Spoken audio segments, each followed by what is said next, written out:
there's no agreement in here, so talk to your neighbors and try to work it out together.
I was thinking C because like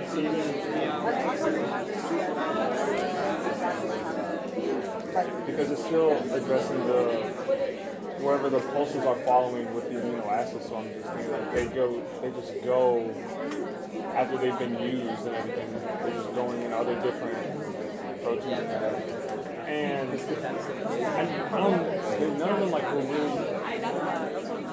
Like, what's the argument for B though? I mean, A and B I don't agree with A and B, but like, what's the argument for B?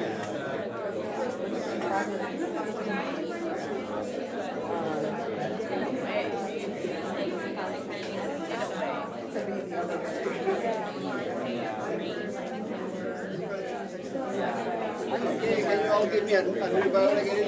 You change your mind.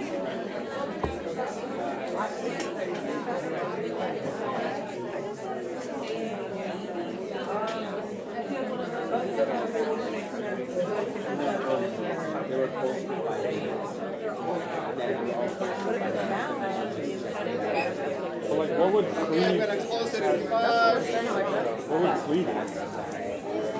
I don't know. 3, 2, 1. All right, so we had movement in the right direction. So let me start by the answers that were least favored, B and C.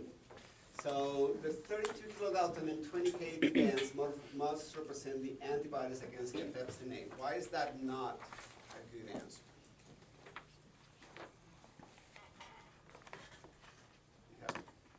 You seem like you were ready to. It's not uniform across. It's not uniform across? Yeah, so it's thicker in the 24 hours, but near the 0.5 and the control as well, it's just not present. What does that tell me about the antibodies? We should be applying the same amount of antibodies regardless. Okay, so antibodies are uniform across. Yeah. So, okay, so that's good, but part of it? It's not labeled, radioactively labeled antibodies? The antibodies are not radioactive?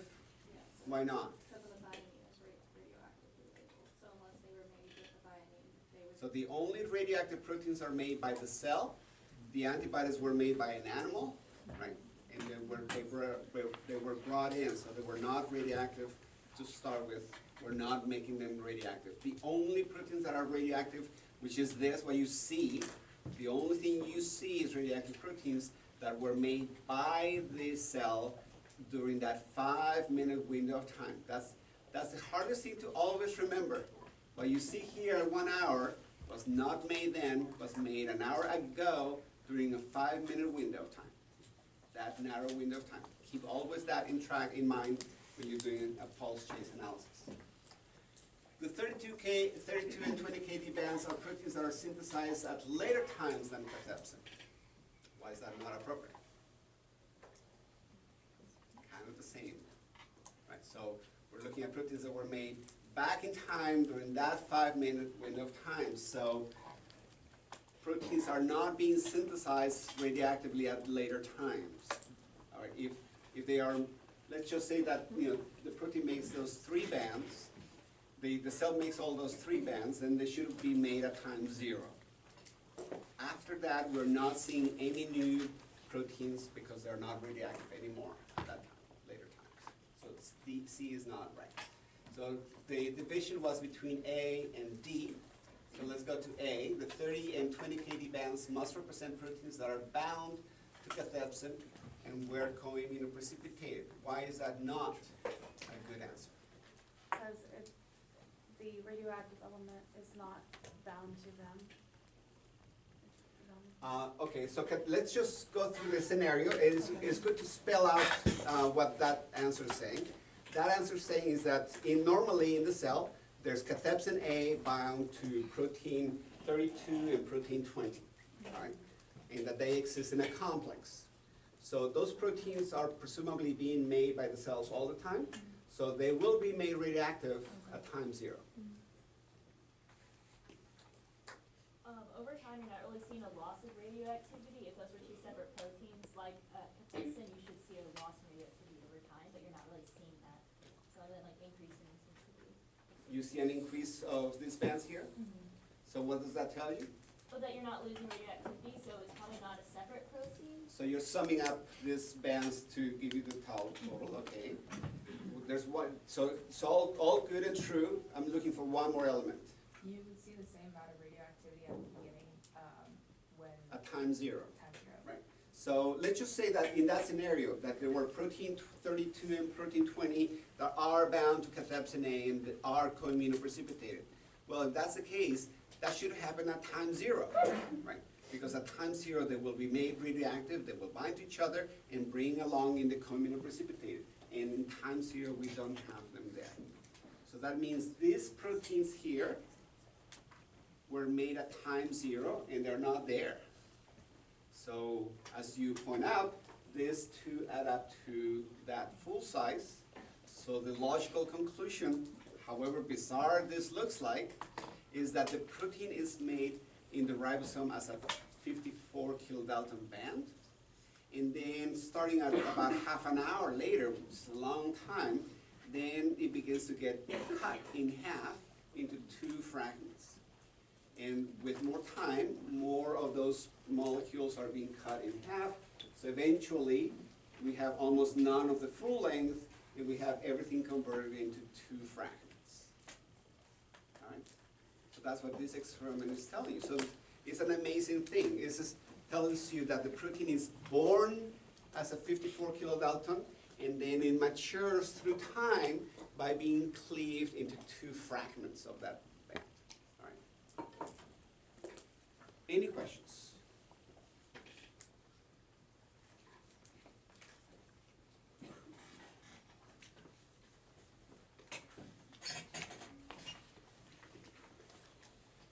So what we're going to do on Tuesday is talk about how we can use pulse chase and precipitation analysis to study the function of proteins that are really essential to the life of the cell, called chaperones. So actually this is true for all organisms, even bacteria.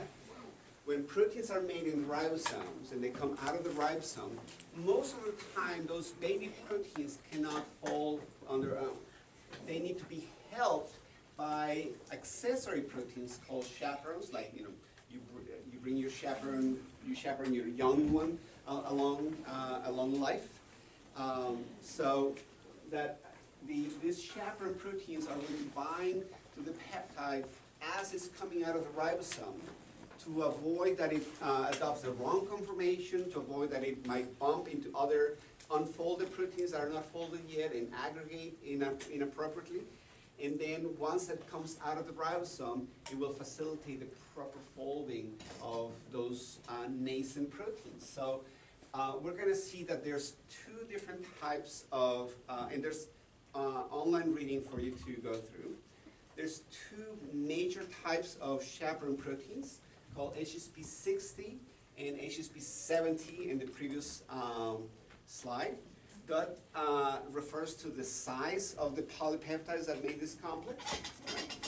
And these are, again, used to fold proteins.